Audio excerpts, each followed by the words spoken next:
The family of a woman who died in Nipigon last fall continues to look for answers. Good evening and thank you for joining us.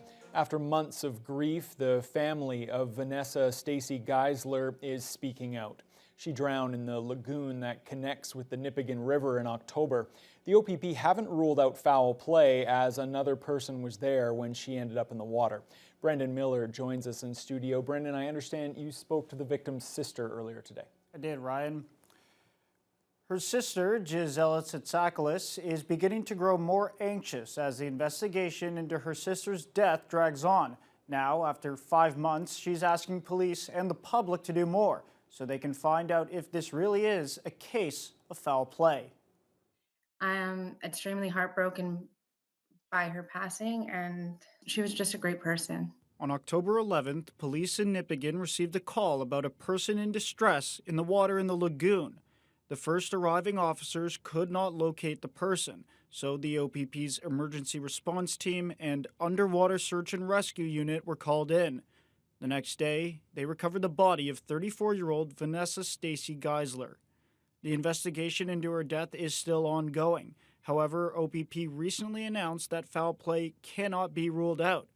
Vanessa's sister, Gisela Tsatsakilis, suspects the person she was with at the time had something to do with it. She did not like the water, so for me to try to understand how she got into the water by herself is just not fathomable for me. Like, I just can't see her doing this.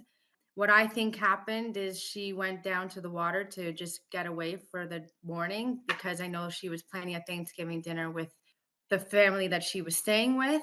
Apparently, she met somebody on the road and they had some drinks together, and I don't really understand what happened next. Police did question the individual that Vanessa Stacy Geisler was with. However, they have not provided the media with any information about the individual's accounts of what occurred.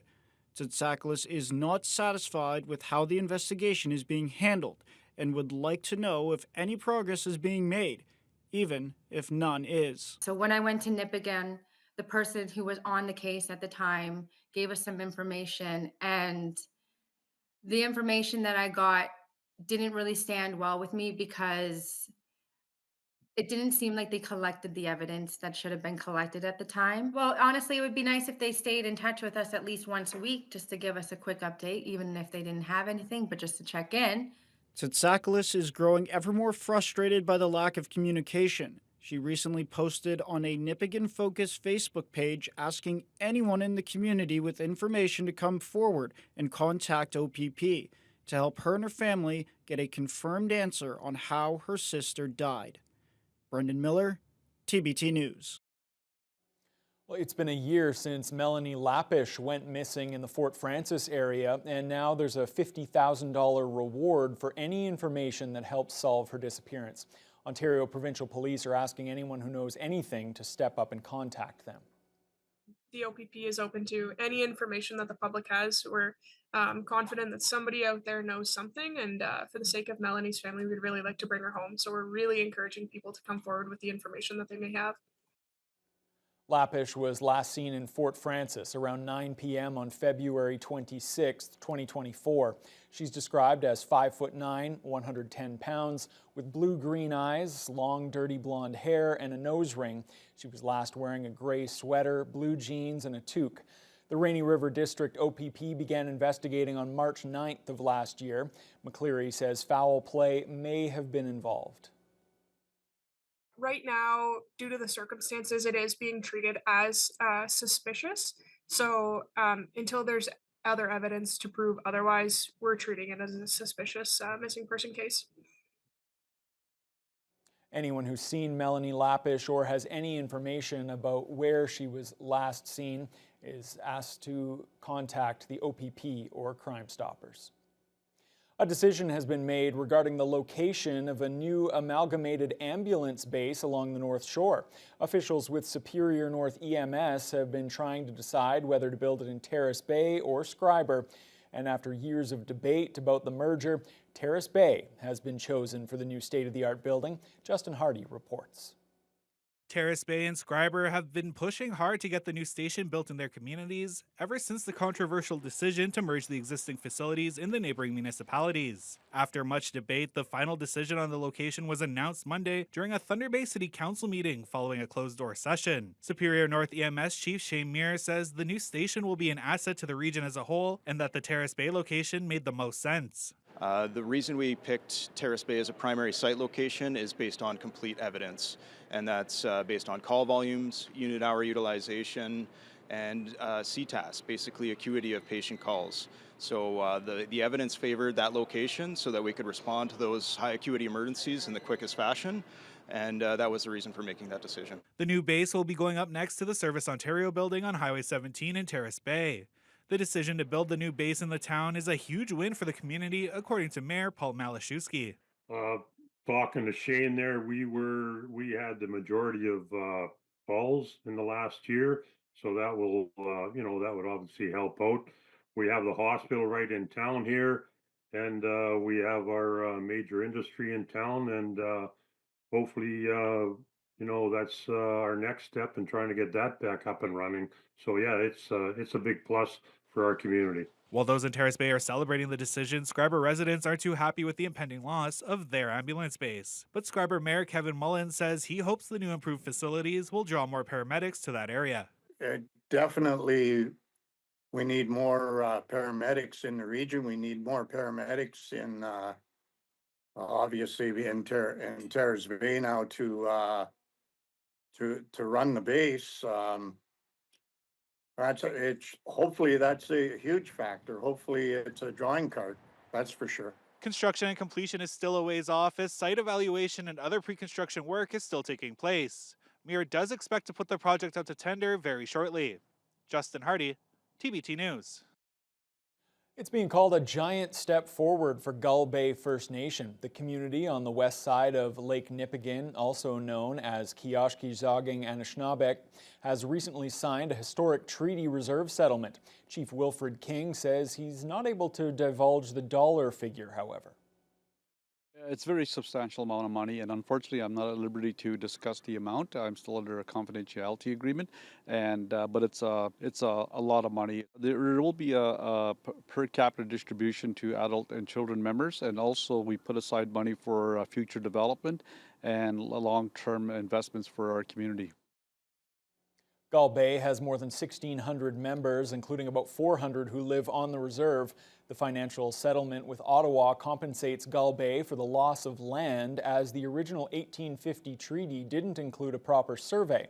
The next phase involves the return of Crown land, which King says will make the reserve 10 times larger and much wealthier due to potential logging and mining development. The land claim was first filed in 2001. King notes they had to take the two governments to court in 2016 in order to make this settlement happen. Well, we're very excited. It's a long conclusion to a long process that we've been involved in, and we're quite happy with the end result. 175 years of waiting, it's been a long time, and I think, our people were very resilient when it came to this, and very supportive of the Chief and Council moving this forward, and we had a very good turnout in the ratification vote, so we're quite thankful to the membership for supporting this.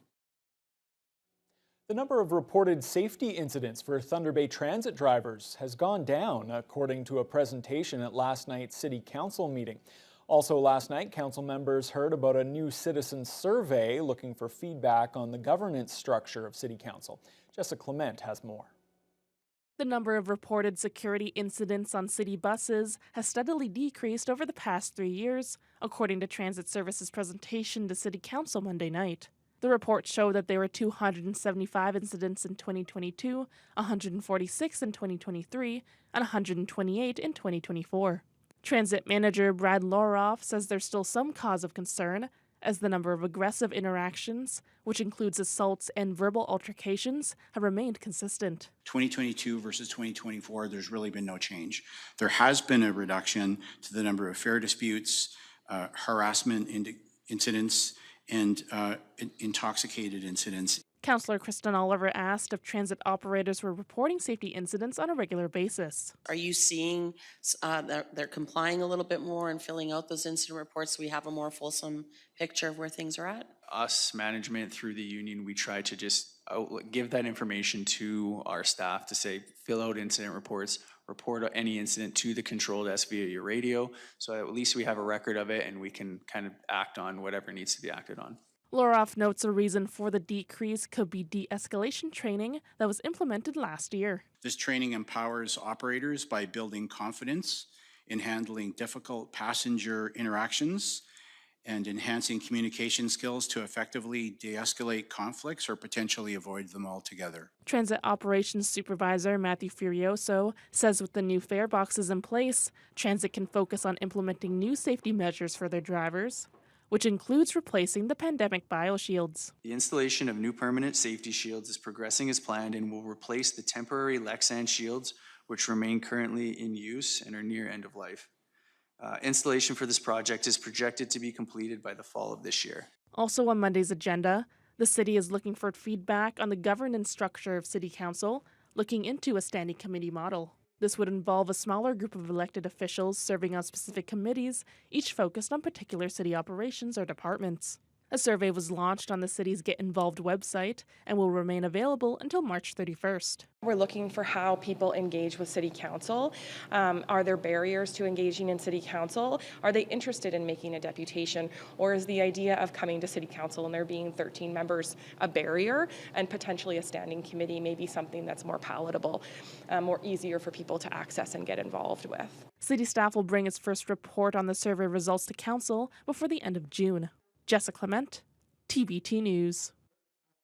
Thunder Bay Fire Rescue responded to a pair of small fires this morning, one on either side of the city. The first fire broke out around 9:30 on the 200 block of South Franklin Street. Fire officials say the blaze was on the main floor of a vacant home and was quickly put out. Firefighters were also called to another fire at that same house last month, and officials believe both incidents were caused by squatters. Well, the other fire this morning broke out around 10:30 in a large dumpster at a gas station on the corner of Red River Road and Junot Avenue. Fire crews managed to get it under control, and there was no damage to the convenience store next door. Thunder Bay police are asking for help to find a travel trailer that was stolen from a West Arthur Street business and identify the perpetrator. Police say the 2025 Jayco J-Flight trailer was likely taken from the lot last Wednesday, sometime between 10:30 a.m. and 3:30 in the afternoon. Anyone with information about the theft is asked to call police or Crime Stoppers. The Bean Fiend has announced it'll be closing its doors in the next 2 weeks after more than 13 years serving its customers. The Bean Fiend first opened in November of 2011. The cafe's owner, City Councillor Brian Hamilton, says although it was a tough decision, he feels a new operator can help breathe new life into that building. Until that new owner is found, the Bean Fiend will still serve coffee and tea at limited capacity even after the sign is taken down on March 24th. Hamilton says it's more important than ever for people to support small local businesses. I think this is a time of change and transition for everyone, not just for me. I think anybody out there that's watching this is probably maybe going through some change themselves, and it's okay to make a change. It's okay to walk into the unknown, and it's okay to take a risk and to put yourself out there and know your worth. I mean, we hear a lot about that, and I think I'm ready just to trust the universe, for lack of a better word, and see what else is in store. We wouldn't really be here without the team, certainly without our customers, and I just want to recognize the community that's actually made this happen. Hamilton notes this move will allow him to focus all of his attention on his position as a city councillor and as chair of the DSAB. All right, let's turn our attention to weather now. And Haley, it was cool out there today, but the sunshine was pretty nice. Yeah, it was a bit of a change up. Yesterday we were talking about how we've been above seasonal for the past few days. Now we're below seasonal today, but we got more sunshine during the morning hours at the very least. Late this afternoon, we started to see some clouds increase. Around 2 o'clock, I would say that's when they started rolling in a little bit more. But for the most part, a mainly sunny day. And our overnight low didn't actually even hit until early this morning. So I'd call it our low for today so far was minus 13. That happened around 9 this morning. And with the wind chill, it felt like minus 22. So that is colder than seasonal, not by a lot, but a little bit. And with winds from the northwest, it definitely felt chilly at times. They did gust up to 55 kilometers an hour at times, but not consistently. Now for our high of the day, we hit minus 4 around 5 o'clock this afternoon. And we're still sitting around there right now, wind chills making it feel like minus 8. Red Lake had quite the cold night last night. Their low last night was minus 25, feeling like minus 32 with the wind chill. And that was into the morning hours today as well. That was around 8 a.m. And now they are at minus 10, which is a significant bounce back at least. But still, those wind chills making an impact could be around 10 degrees colder if you factor in that wind chill. So still not the greatest day for this time of year, but the sun is there. So at least there's that. Now Sioux Lookout had a fairly similar day. You see minus 10 right now in Armstrong.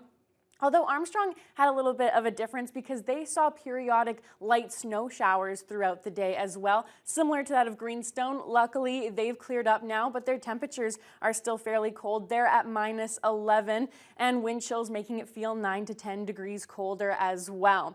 Now, areas to the south, they had a bit of a warmer day still. Above or below seasonal right now, colder than what we're used to seeing for this time of year. We see minus 5. Lots of these places should be seeing around the freezing mark for their high of the day, but minus 5 is just a little bit colder for their high. Sunny in Fort Frances. Similar conditions in Upsala, Atikokan, and into Nipigon. Nipigon is where you start to see those similar winds to us in Thunder Bay today from the northwest. Similar situation in Marathon, down in Wawa. Sault Ste. Marie, though, I can't not mention them because they had a very interesting day. They actually had a high of 7 degrees at 2 this morning. Then they had a low of minus 6 at noon. They've bounced back slightly, but their winds from the northwest did reach 82 kilometers an hour early this morning. So it has been a wacky day for them there, and they've actually seen some snow showers throughout the day up until this hour as well. So they've definitely been the talk of the region today. Now for tonight, we could see some flurries this evening. We'll have about a 60% chance before morning, but for the most part, we'll be partly cloudy. We'll have a low of minus 8 with a wind chill of minus 11. Winds will die down a little bit as well. So it's interesting. We were below seasonal today, but our overnight low is looking to go back to around seasonal. And as I mentioned yesterday, this week's going to be a bit of a wacky one, Ryan. So hold on to your horses. All right, thanks a lot, Haley. Yeah, well, no speaking of wacky, it can be tough to stay on top of all the details in this Canada-U.S. trade war. The latest came this afternoon from Premier Doug Ford. Ontario is now pausing that 25% electricity surcharge on electricity that is sent to the States, pending a meeting at the White House with Trump administration officials on Thursday. We'll have all the details for you after the break. By no means are we just going to roll over, because we don't roll over to anyone. What we are going to do is have a constructive conversation